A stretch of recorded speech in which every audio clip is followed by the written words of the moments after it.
Hallihallo, liebe Stickfreunde und herzlich willkommen zum zweiten Video der Stickzeit. Ich möchte euch recht herzlich begrüßen und freue mich riesig, dass ihr wieder mit dabei seid. Ich bedanke mich auch für all die netten Kommentare, die ich bei dem ersten Stickzeit-Video erhalten habe. Diese Kommentare ermutigen mich wirklich total, weitere Videos in diesem Format zu machen. Ja, aus diesem Grund gibt es heute das zweite Video der Stickzeit und wir werden diesmal an dem Erdbeerzwerg der Firma Spring sticken. Das ist ein Vordruckbild auf 14 Count Aida, wie man hier sieht. Ja, ich zeige euch mal, wie weit ich schon gekommen bin. Also ein Großteil der Mütze ist schon fertig und auch die erste Erdbeere ist fertig und wir werden heute in diesen Bereich sticken. Da lässt sich gut ein Faden versticken. Ich werde das Ganze jetzt umbauen und dann sehen wir uns gleich wieder. Bis gleich! Ja, meine Lieben, und da bin ich auch schon wieder. Ich habe das Ganze jetzt umgebaut und habe den Faden bereits mit dem Schlaufenstart angefangen. Wir sticken heute dieses kräftige Rot. Hier das Symbol ist dieses N in Lila. Und das ist, ich zeige es euch hier, die Nummer 9, das ist 321, also DMC 321. Ja, gestickt wird das Bild ja mit den ägyptischen Baumwollfäden, die sich leider viel mehr verknoten als wie das typische CXC-Garn, das normalerweise bei den China-Kits dabei ist. Aber ich habe ja, das zeige ich euch jetzt nochmal, aus einer Kooperation dieses Wachs und das verwende ich wirklich gerne bei diesen ägyptischen Baumwollfäden, denn ich finde, ja, es verknotet einfach viel weniger und ist viel leichter zum Sticken, dieses Garn, wenn man es mit dem Wachs verwendet. Das Wachs selber sieht man überhaupt nicht auf den Fäden und ja, die Bilder werden ja sowieso dann am Ende ausgewaschen, dass der Druck rauskommt und dann wäscht sich auch dieses Wachs wieder raus. Ja, heute haben wir den 28. April. Es ist jetzt circa 21 Uhr abends. Also ich bin nach einem 12-Stunden-Dienst von der Arbeit jetzt nach Hause gekommen und sticke noch ein bisschen zur Entspannung und nehme euch da natürlich gerne mit. Ja, das Video werdet ihr zwar erst am 29. sehen, denn ich denke nicht, dass ich es heute noch hochladen werde. Das wird dann einfach zu spät. Ja, ich weiß nicht, ob euch das aufgefallen ist, diese, ich zeige es hier nochmal, diese Halterungen, das sind so magnetische Kabeln, die verwende ich, um diesen überschüssigen Stoff an der Seite zum Festhalten, zum Einrollen und Festhalten, und gleichzeitig ist es auch ein Needle Minder für mich.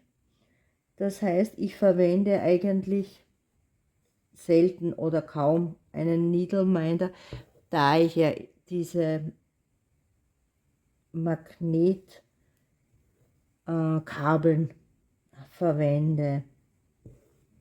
Ja, die sind sehr günstig, habe ich auf Amazon gekauft. Es gibt auch noch andere, die haben so ähnlich wie Blumen, aber da ist der Magnet sehr schwach und ja, es hält dann überhaupt nicht. Und ja, diese sind sehr stark, da ist der Magnet sehr stark und sie halten wirklich auch eine Menge Stoff zusammen.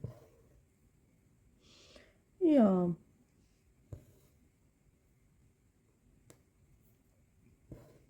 ansonsten, ich habe mich jetzt auch auf Facebook, also bin ich auch der Waterpiece-Gruppe beigetreten. Ich weiß nicht, ob ihr das jetzt kennt, die Firma Waterpiece. Das ist ja eine kanadische Firma, die auch Stickkits verkauft und auch die Muster selber designt.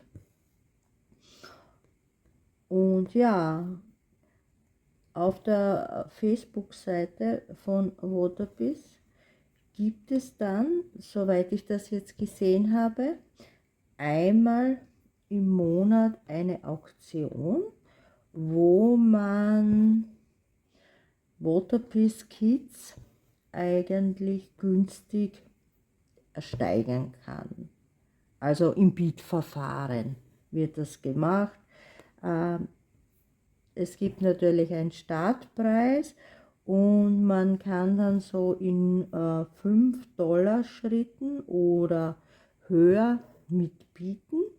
Ja, und der Höchstbietende erhält dann den Zuschlag. Und ja, diese nächste Auktion findet dann am 3. 4. Mai statt.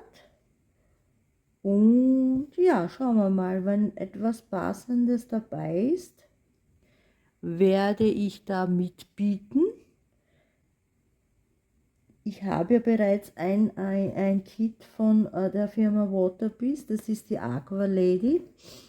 Da war ja der Druck wirklich sehr schlecht, oder sagen wir so, er ist sehr schlecht. Aber ich habe mittlerweile bei anderen YouTubern gesehen, dass sich die Kits deutlich verbessert haben. Der Druck hat sich verbessert. Ja, das ganze Zubehör, was mitgeschickt wird, ist viel mehr geworden. Und ja, ich denke, da kann man dann wirklich wieder zuschlagen bei der Firma. Denn sie haben wirklich sehr tolle Motive. Vieles halt im Fantasy-Design, was ja nicht unbedingt jedermanns Sache ist, aber auch andere, also es gibt auch andere Designs, aber der Hauptpunkt liegt halt im Bereich Fantasy. Ja, dann im Mai startet auch wieder die Challenge von The Cross Stitch Studio. Da habe ich ja auch einige Muster, die ich sticke. Also ihr kennt auf jeden Fall Willow, das ist ja das Herbstmädchen. Dann kennt ihr auch schon den Winterfuchs, da habe ich schon ein bisschen dran gestickt. Und zuletzt habe ich an der Rose gestickt, an der Peppermint Rose. Ja, alles Muster von der Cross Stitch Studio. Ja, und jetzt im Mai startet die nächste Challenge. Da kann man dann ein Muster von der Cross Stitch Studio gewinnen. Ich muss sagen, ich habe zwar schon oft mitgemacht, aber noch nie etwas gewonnen. Ja, Die einzige Bedingung ist, dass man eigentlich regelmäßig Fotos einstellt. Und ja, die Challenge dauert einen Monat. Und danach sollten, also man muss ein Album erstellen. So, fangen wir mal von vorne an. Man muss ein Album erstellen mit einem Vorschaufoto und dem aktuellen Stand, von wo man weg startet.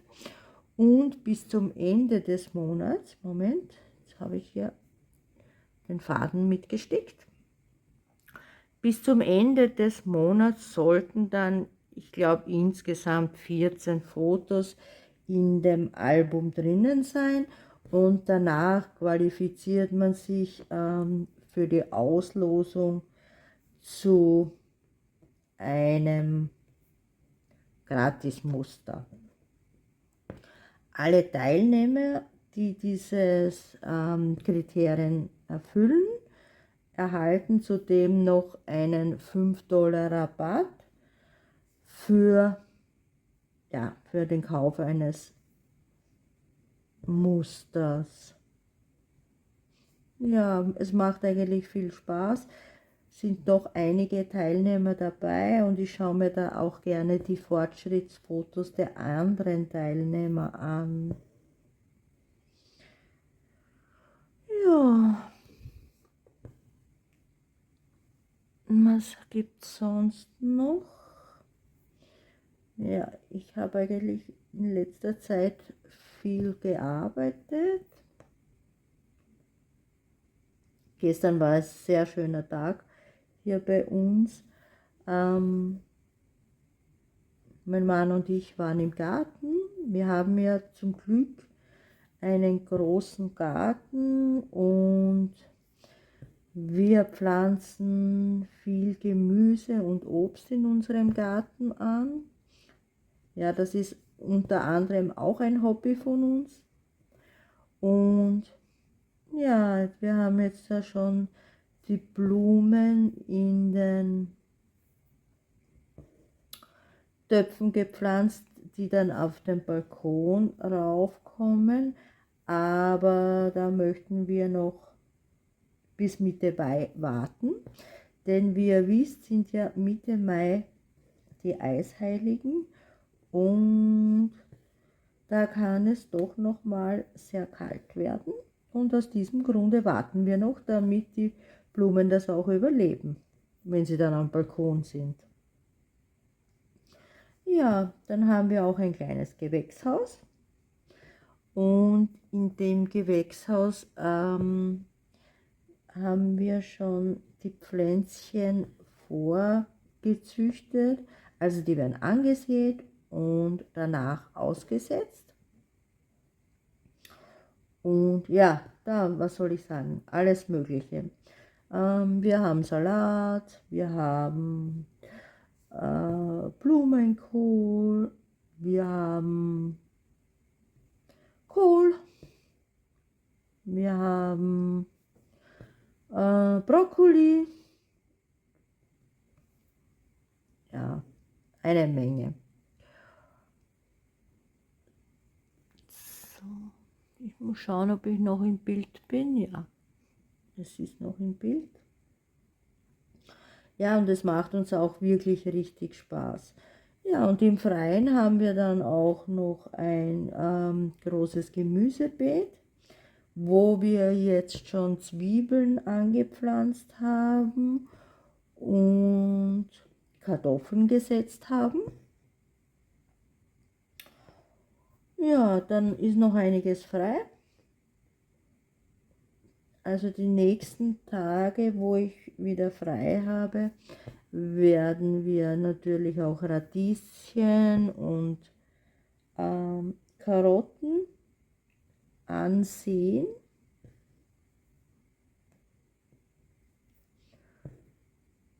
Ja, es ist wie gesagt auch ein Hobby von uns, der Garten.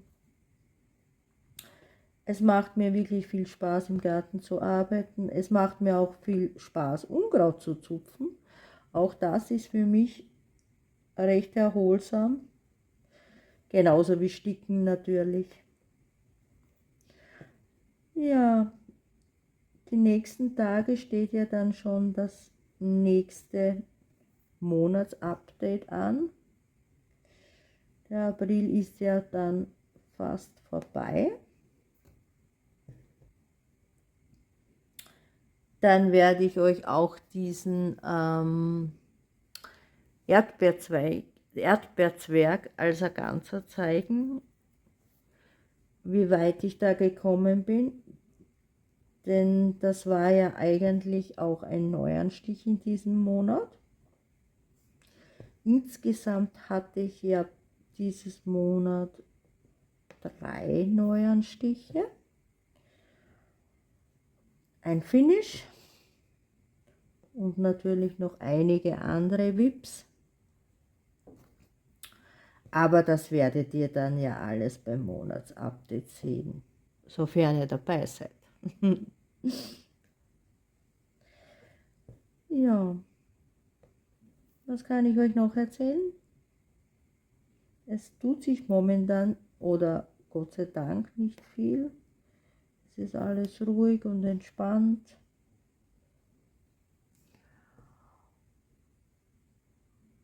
Und der Faden ist jetzt auch schon wieder fast fertig.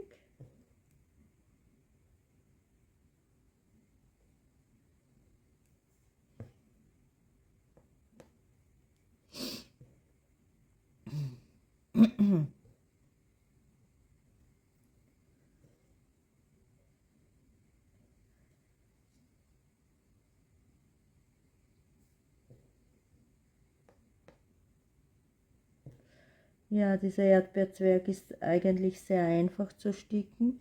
Wie ich schon am Anfang erwähnt habe, ersticke ich ihn ja auf 14 Count, wobei ich aber sagen muss, eigentlich habe ich mir damals 16 Count bestellt,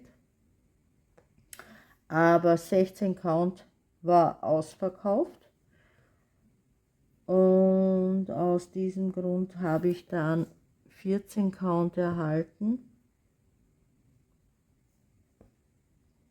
Ja, es ist auch in Ordnung, aber ich sticke doch lieber auf 16 oder 18 Count. Mir gefällt es einfach besser, wenn die Kreuzchen etwas kleiner werden. Und ja, es sieht einfach, so ist halt meine Meinung, schöner aus, wenn die Kreuzchen kleiner sind. Aber natürlich 14 Count ist natürlich einfacher zu sehen. Da tut man sich dann schon leichter beim Sticken.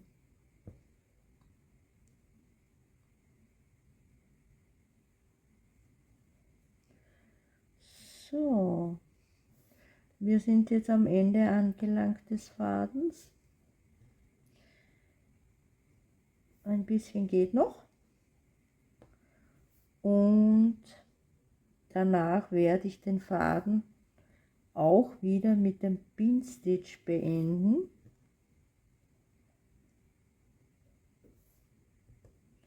Das habe ich euch auch beim ersten Stickzeit-Video schon gezeigt. Also Anfang mit dem Loopstart und Ende mit dem Pinstitch.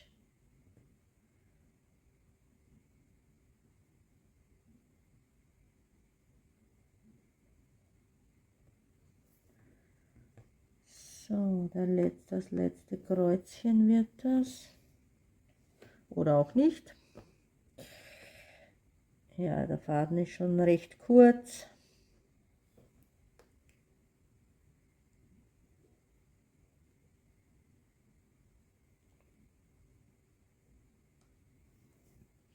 Ja, auch das Motiv kommt gut raus. Also gefällt mir wirklich sehr gut. Aber wie gesagt, hätte ich es doch lieber in 16 Count gehabt. Aber ja, ich bin auch so zufrieden. Ich habe doch die anderen Bilder viele auf 16 und 18 Count. Also somit ist es doch ein bisschen abwechslungsreich, mal auf 14 Count zu sticken. Ja, somit ist der Faden dann auch schon fertig. Und ja, zum Erzählen habe ich auch nichts mehr. Also bedanke ich mich fürs Zusehen und wir sehen uns dann beim Monatsupdate. Das ist ja in ein paar Tagen. Und ich sage dann bis dann. Tschüss.